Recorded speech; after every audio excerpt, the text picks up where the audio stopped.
What's up guys? My name is Lauren and welcome back to my channel where we talk about money and mindset as well as my family's own journey to pay off six-figure debt. So if you like videos like that, then make sure you subscribe so you don't miss any new videos. Today we are very on topic today. We are talking money and mindset because we are talking about shame when it comes to money. And this is a big mindset thing that I've had to really push on and I still honestly struggle with.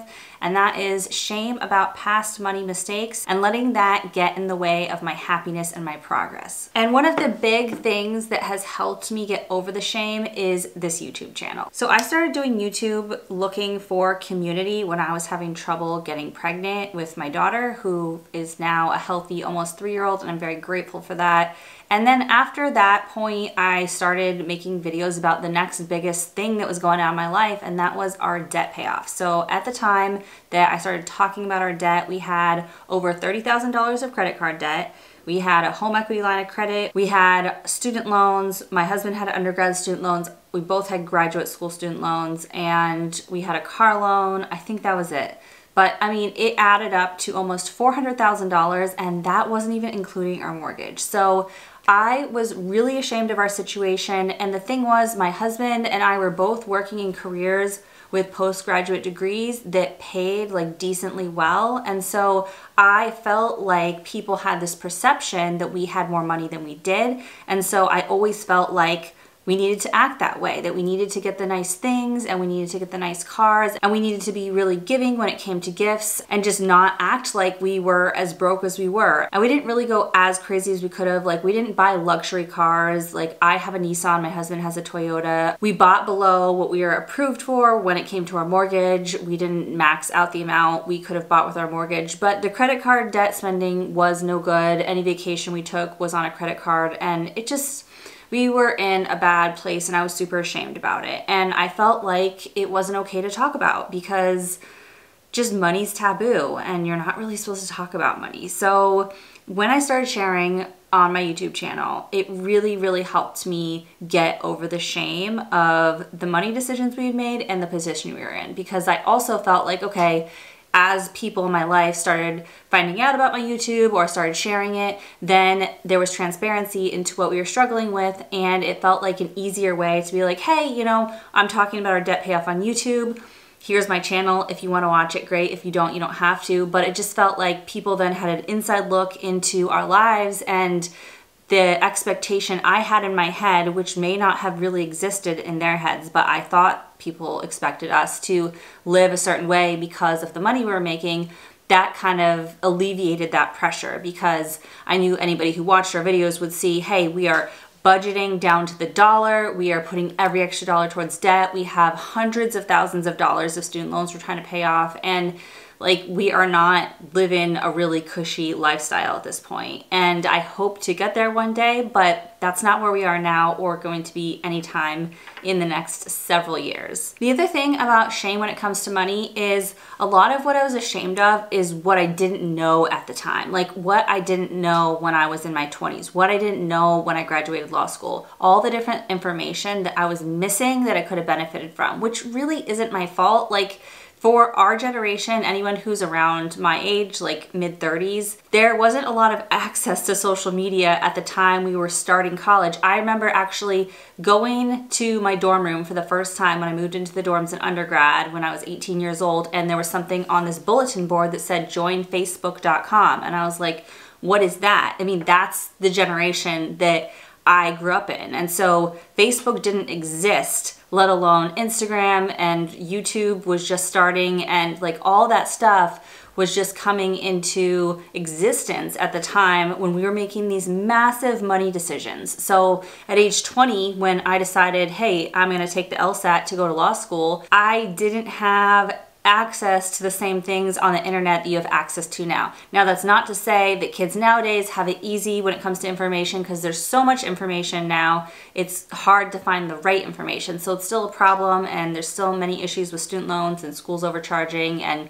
just this consumer mentality we have, and no education in high school about money and credit and all the good things that like are practical life tips that really should exist. I know some high schools are starting to require personal finance courses, but this should be like hands down required like all 4 years of school going through different levels, just like you go through math classes. As math classes, you level up throughout the years, like same thing. It should be personal finance classes. I'm like very adamant about that. So the point of all that is it's really difficult to feel the shame when it's something you couldn't have avoided. Like you don't know what you don't know at the time. And then once you find out, a light bulb goes on and you're like, oh crap, like if I had known that at the time, I would have made majorly different decisions. And I think that's just part of life. You know, there are a lot of disadvantages when it comes to personal finance because there isn't the right education, and historically there hasn't been a lot of good access to information. There still isn't a lot of good access to information, and it's getting better, but there's still also always going to be people out there who don't have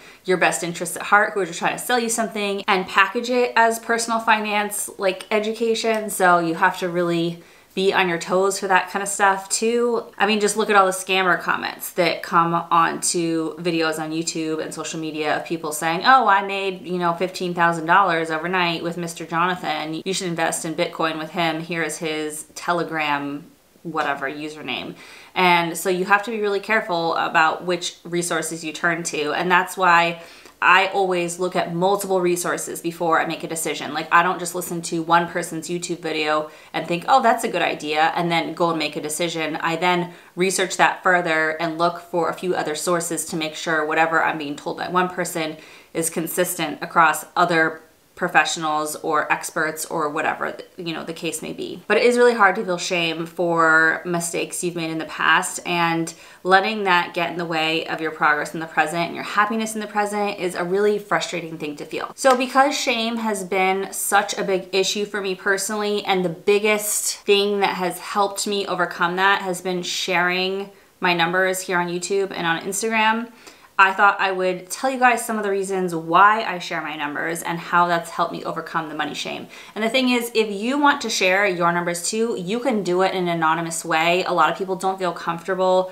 right out the gate just putting their face out there, or putting their full name out there. I didn't when I first joined YouTube. I had a nickname as my YouTube like username, and so I didn't have my full name, and now I have my full name on here because I've been on YouTube for 4 years. 4 years, I think it is. Yeah, 4 years, and I'm at the point where I feel comfortable being myself here. But you can do it anonymously if you want to share but don't feel comfortable putting your real name out there attached to your real finances. Or the other thing you can do is you can find a smaller group to support you that's more private, that's not public, and come up with some sort of community where you can share in a smaller setting that's not totally open to the public. So I would really recommend that, but I'm gonna go through some of the reasons why I share my numbers and how it's helped me to not feel shame and just helped us be more efficient and effective in our debt payoff process. Okay, so the first reason that I started sharing our numbers is accountability. So when you're trying to exercise, for example,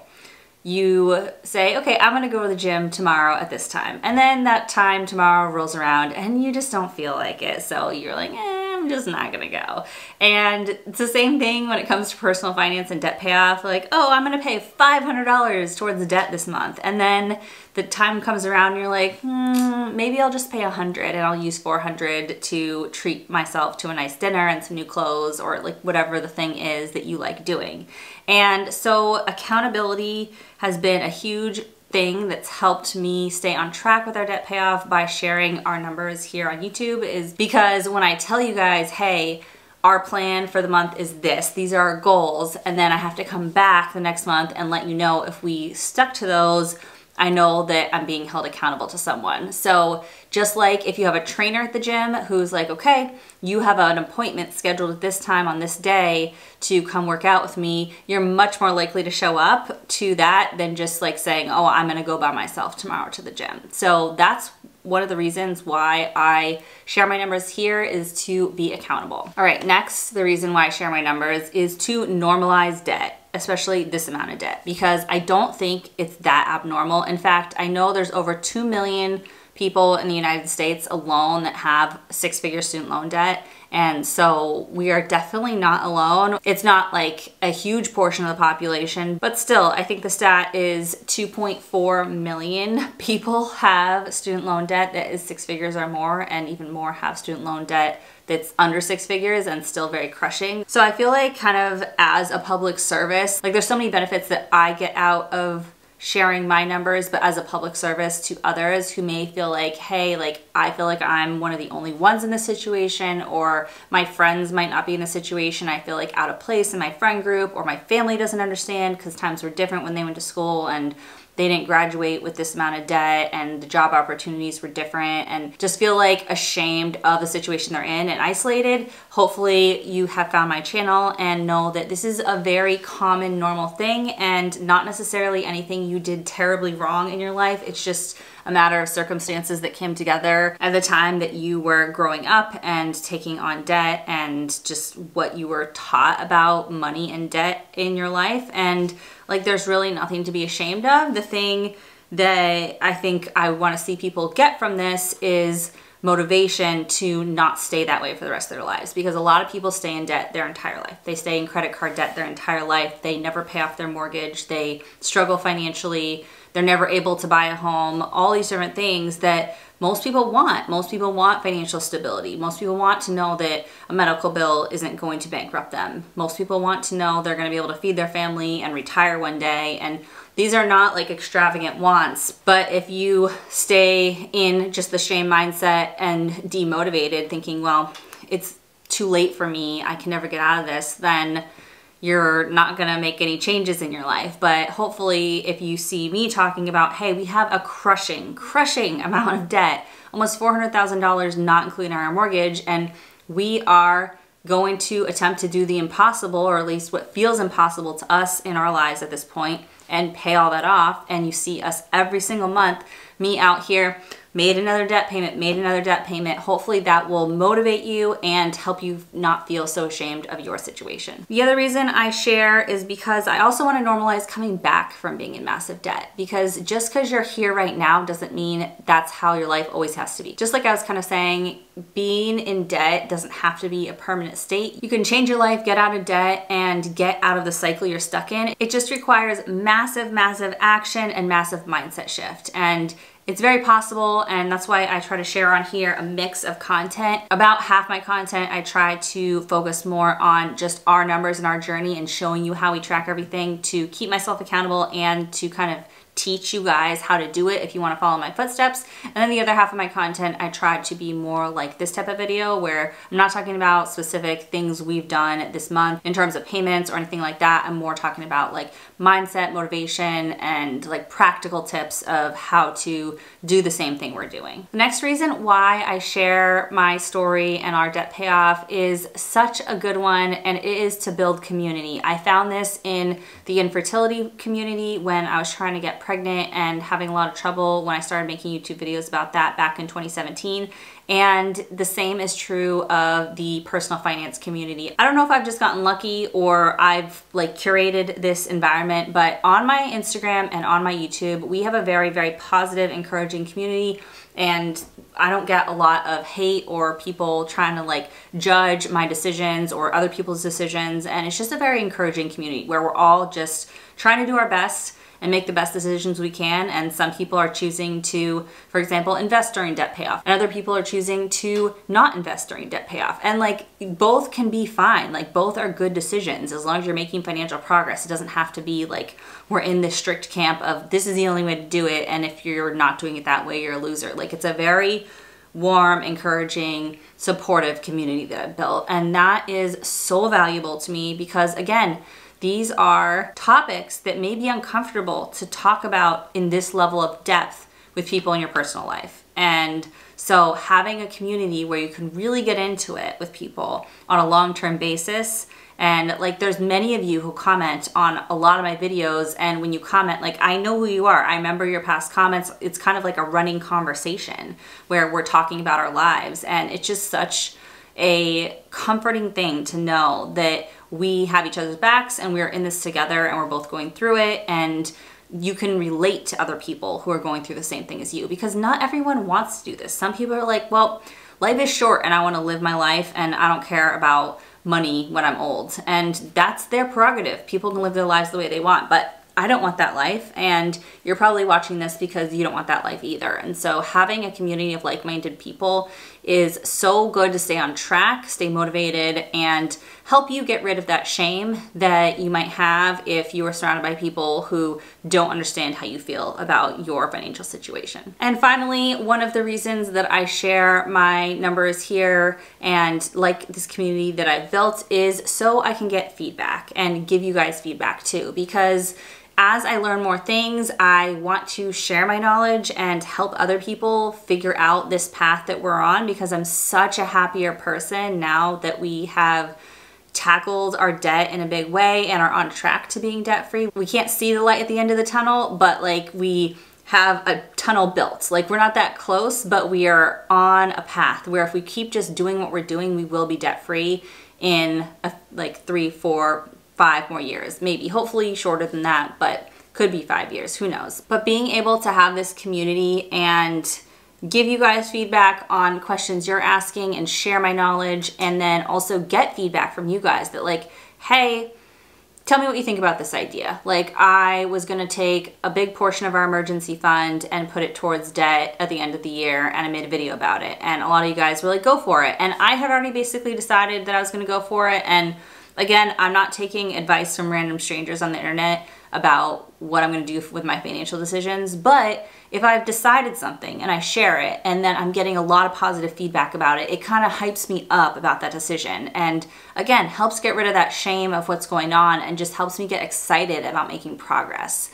And so having that feedback from you guys, having that interaction, it really helps me not feel ashamed, just feel like, hey, we're all doing this same kind of thing and I'm not all alone, and also keeps me really excited and motivated along the way, because debt payoff can be really boring. Like a lot of times you're waiting weeks between payments. You're not making these big payments every single day. Sometimes you're waiting months between making a big payment. That's what we're in right now. I'm waiting till July basically till I can make like a huge debt payment, and that's just how our finances are landing right now. And like, so it's boring, a little bit boring. We're still making extra payments, but it's not big payments because our minimum payments are so big at this point because we've refinanced our debts to lower our interest rate. And so in order to do that, we have our minimum payments as really large payments. So we're still making good progress, but those extra debt payments are really the fun part because it's above and beyond what you already would have to pay, and it's speeding everything up. So